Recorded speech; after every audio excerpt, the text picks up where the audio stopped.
Karen tries to arrest my 7-year-old sister for taking out the garbage. Here's what happened.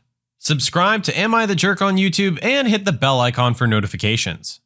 This happened today while me, 20-year-old female, my mom, 39, and two sisters, 14 and 7, were cleaning out our yard. For context, we live in a smaller, older-looking house on a relatively gentrified street with a lot of small to medium but high-end apartment buildings. It's still the same neighborhood despite them being 3 to 5-story buildings with underground parking. So we have two big metal dumpsters in the neighborhood, one at the start of the neighborhood and one near the end. We live near the middle of the neighborhood, so my mom decided to just request a private bin from the government to place outside our own gate, as to not have to walk too much to throw away our trash when we're busy. Well, let's just say that after 5 years of rough treatment from the government waste collection company, it gave its last service and we had to request a replacement, which will take a few days. In the meantime, we had to take turns walking to the dumpsters on either side to throw out our trash. It's never a problem and shouldn't be because it's all of our taxes that pay for waste collection anyway. My mom sent both of my sisters to throw a bag of yard cuttings to any of the dumpsters and they decided to go to the one near the start of the neighborhood for once. It's alright, my mom says okay and stays near the gate to keep an eye on them while I continue to clean the porch. A few minutes later, I can hear my mom start yelling, then running in the direction that my sisters went in, and I nearly died thinking something horrible happened, so I followed her. At the start of the neighborhood were my sisters, near the dumpster that was off to the side of the building, and a woman was full on screaming at them from her second floor balcony with her husband just watching from the sliding door. I couldn't hear what the woman was saying as of yet, but I did hear when my mom started tearing the lady a new one in front of my sisters when she got there. My mom is a bit of a hothead, and while I am too, she tends to make irrational decisions more and her English begins to slip up. English is her second language, which makes it hard for her to get her point across or be understood. So as usual, I walk up and take over and tell her to calm down while I deal with the Karen. My mom pulled my sisters back to the other side of the road and I looked up at the Karen on the second floor. Me. What in the world are you saying, ma'am? Lady. You can't throw trash there. I'm going to give you the trash collection bill. Me. Ma'am, this is a public neighborhood dumpster. Lady. I pay to live in this neighborhood and for this trash collection. You can't throw your garbage in there unless you pay for it to be picked up. At this point, I'm utterly confused on whether she's stupid or didn't see the big fat government stamp painted on the side of all the dumpsters. Me. Ma'am, we live in this neighborhood too. She then makes the mistake of ignoring me and looking towards my sisters at the other side of the street and begins to yell her head off. Lady. Both of you take the trash you threw out of the dumpster. Now, or I'm calling the police. My sisters are 7 and 14. She wanted to call the police on them, which immediately set my mom off again. I was quite irritated.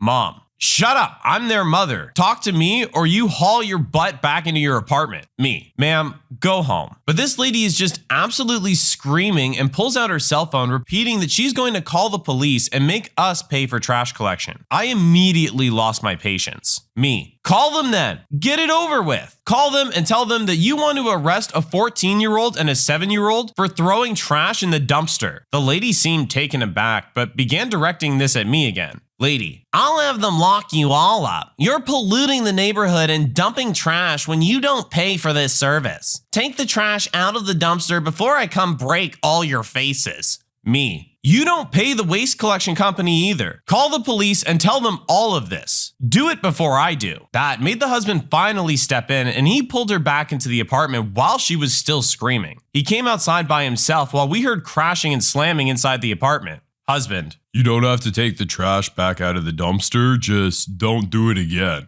That made me even more irritated, but I took a few deep breaths. Me. Why can't I throw trash here? In the public neighborhood dumpsters, funded by my tax dollars just the same as it's funded by yours. The man had the audacity to snort and shake his head. Man. I know about your people, sweetheart. Don't lie to us. It then clicked on what the heck both of them were insinuating. Me. You piece of absolute crap. Do not pretend to know anything about me or my family whatsoever. Keep in mind that this is at like 10 a.m. on a Monday and the street was not empty. So the few people going about their business had been stunned by the argument and a neighbor had already called the police about a public disturbance. The police drive a huge expensive Ford truck that they spent all their money on to get because of course they did, this being a developing country and all. And boy, did that whole story that me, my family, the crazy Karen and her husband, and a few neighbors had to recount not go well for the crazy Karen, especially when they had to step into the apartment building manager's office to review the security footage, which made it go even worse for the crazy Karen and husband, because the apartment manager was appalled and didn't say a single word to anyone other than the police until she slipped aside and called the owner of the building. Let's just say that my 14 and 7-year-old sisters did not end up taking an air-conditioned ride in the back seat of the police Ford to the station to be charged with threats against a minor and public disturbance. And neither did they get an immediate eviction notice for breaking of their lease agreement while their wife went off to solidify her criminal record screaming at police officers. People really be crazy nowadays. So, am I the jerk?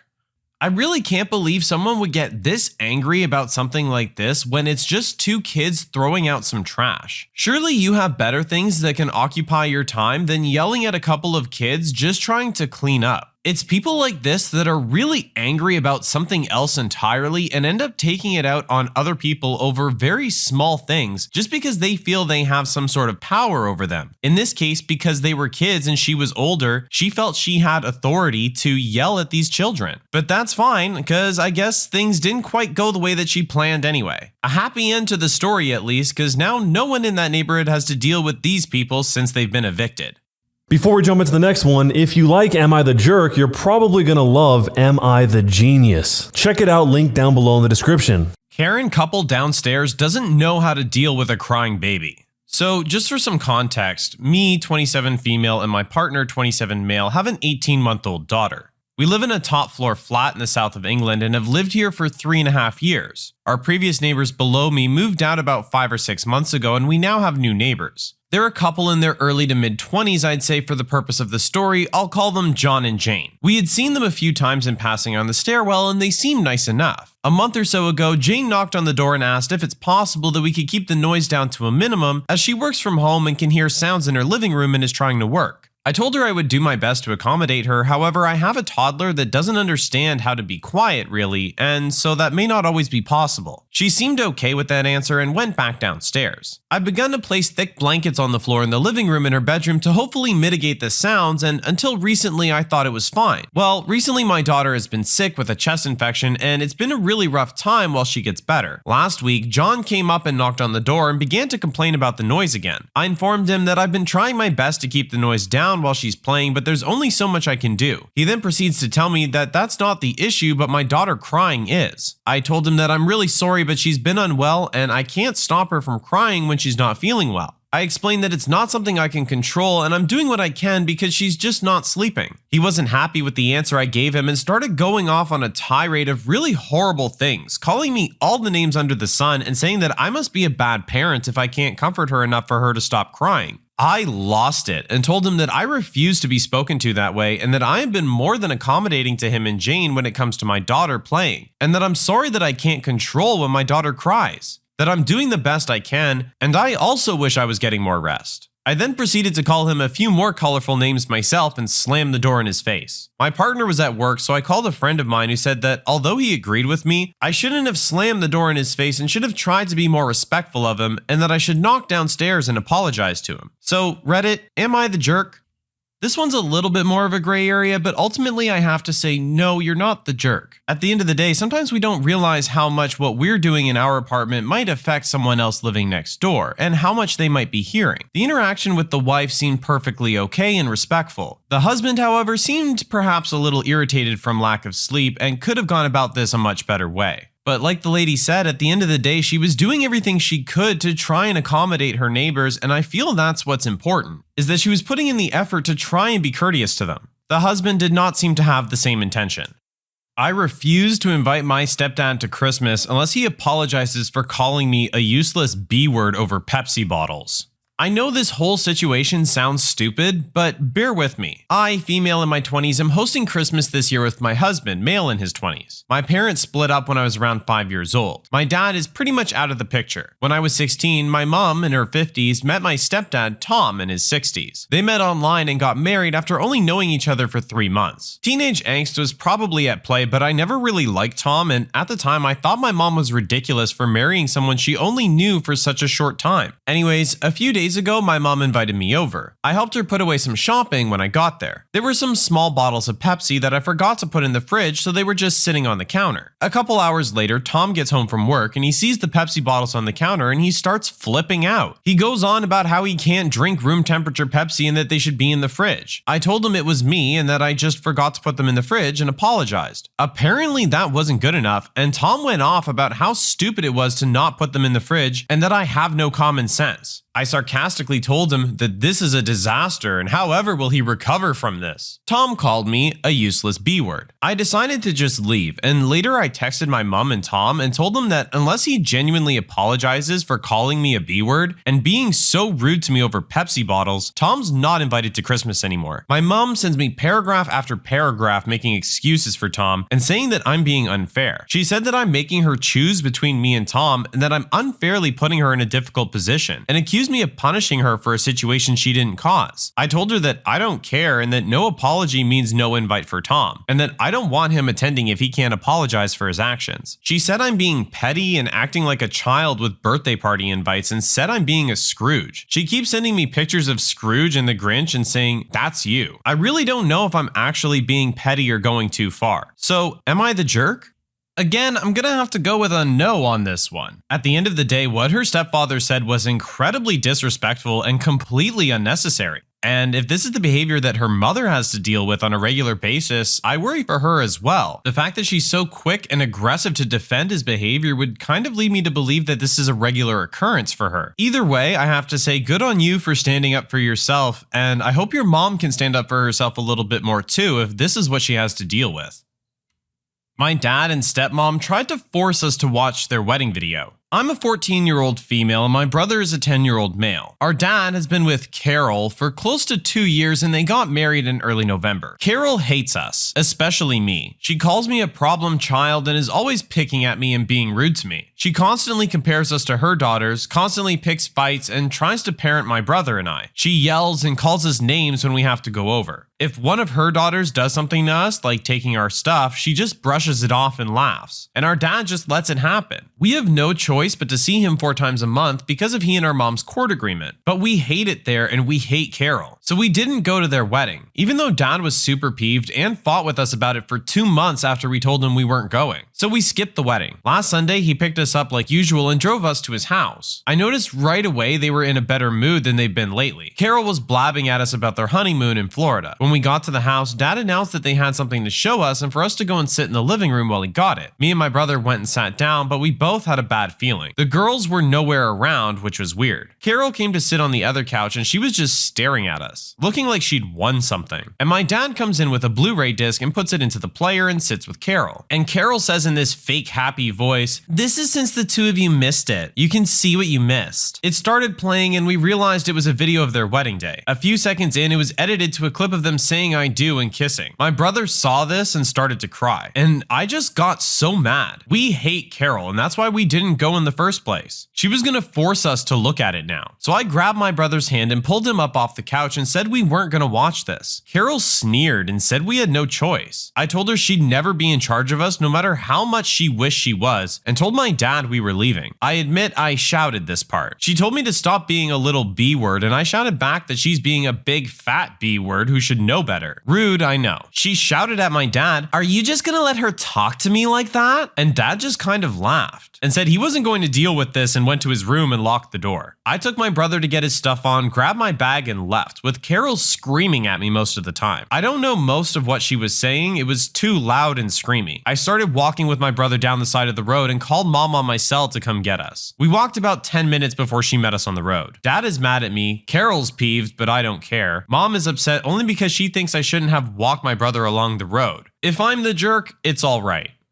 Once again, we have a not a jerk. I think at this point it's pretty clear stepmom's being quite petty and is fully aware of how she's making her and her brother feel. I understand perhaps wanting to feel accepted or something like that, but you have to earn something like that with good behavior, not forcing it on someone. This feels like she's aggressively trying to show off that their father was taken away from them by her and belongs to her now. And I think dad, if he wants any kind of continued relationship with his children, should tell the new stepmom that she cannot be treating his kids that way. Just because they're not hers doesn't mean they're not his anymore.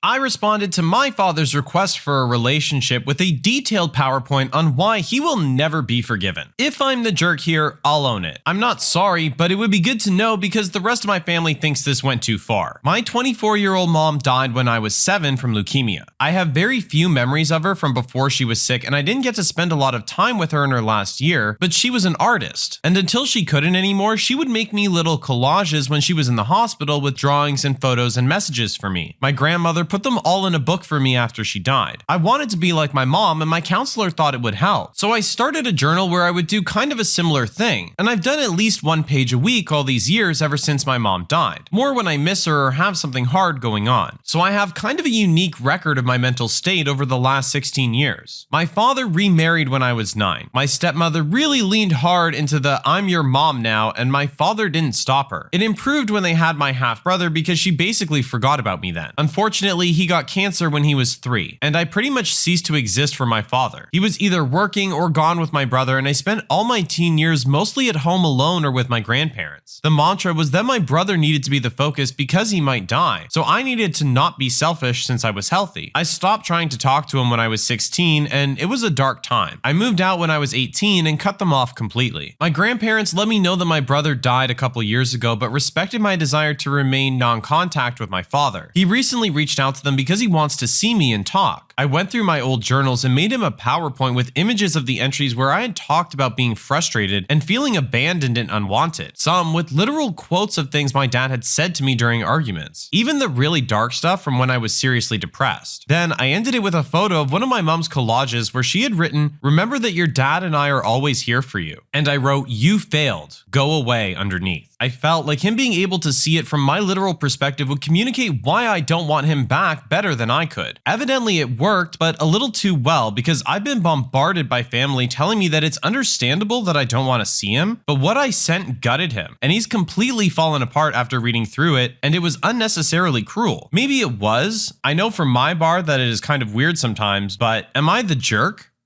Here we have another more difficult one. Yes, father did wrong in the beginning. There should have been more attention towards all the children. You can't neglect a child because of another one's situation. However, this has been a long time now, and people grow and people do change. Despite what some may think, no matter how old someone might be, they can come to regret their past actions and want to make amends. I can understand not wanting to accept that, but instead of trying to hear what he might have to say, we immediately jump to trying to emotionally damage him. That is all this was at the end of the day. It could have been done in many different forms, and as the poster said, they weren't quite sure how to communicate how they were feeling. But I'm sure they knew that this would hurt. I understand wanting to hurt them for what they'd done to you. But at least now that you've gotten that out of the way, maybe try and hear their side, and then decide what you want to do from there. I think my husband should give me the jewelry he inherited from his grandmother. I, 32-year-old female, have been with my husband, 33-year-old male, for 7 years. During this time, we've been fairly close. We don't have any kids since I'm not a big fan of them, but he's always taken good care of me. 2 weeks ago, his grandmother died peacefully in her sleep. We were both very close with her, me especially. My family-in-law haven't been very accepting of me, and she was the only one who really took the care to know me better. We had similar tastes in fashion, jewelry, and makeup, and we really bonded discussing different products. Naturally, my husband and I were both very upset when we heard the news. However, I think her funeral helped us both get the closure we needed. Now, here comes the part where I think I might have been the jerk. In his grandmother's will, she gave him all her jewelry and me nothing. We were both quite surprised by this, as what would he have to do with jewelry? He said it would probably be because they had fun dressing up in it when he was a kid, but I was a little skeptical of this, as what use would he have for it as a fully grown adult? I told him he should just give it to me, as I would probably use it more anyway, and if it was his, it would just be put somewhere gathering dust. He told me that wasn't what he wanted and he wanted it for nostalgia purposes. I thought that was ridiculous and I told him as much. He then got very upset with me, saying this was the only thing he got in the will and he wanted to keep it for himself. He then said that I was being insensitive and I should just let him have the jewelry. I left it at that in the moment, but later I told him I thought he was being selfish and inconsiderate of my needs. He's been cold with me ever since and I've been doing the same. I think he should at least apologize to me for being so greedy, as he wouldn't even let me have one necklace. So am I the jerk? I don't think I am, because I'm just being rational, but I'm always open to other options. So for today, it looks like we are ending on a jerk. Regardless of your great relationship with his grandmother, she did not leave you anything in the will. She left it to him. If you were so close that she really wanted to leave you something, she would have. In this instance, she felt that what she had should be divided in the way that she saw fit. She chose to leave these items to her grandson, not to you. They have sentimental value to him, and you're not acknowledging that. You're actually being very greedy yourself because you just think it's nice and shiny and want to wear it, whereas this actually has very special personal meaning to your husband, and there's no acknowledgement of that in your actions at all. We're definitely ending on a jerk here.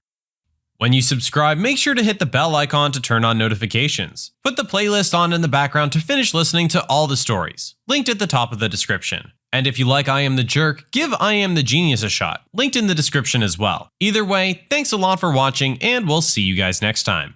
When you subscribe, make sure to hit the bell to turn on notifications. Put the playlist on in the background to finish listening to all the stories, linked at the top of the description. And if you like Am I the Jerk, give Am I the Genius a shot, also linked in the description. Either way, thanks a lot for listening, and we'll see you guys next time.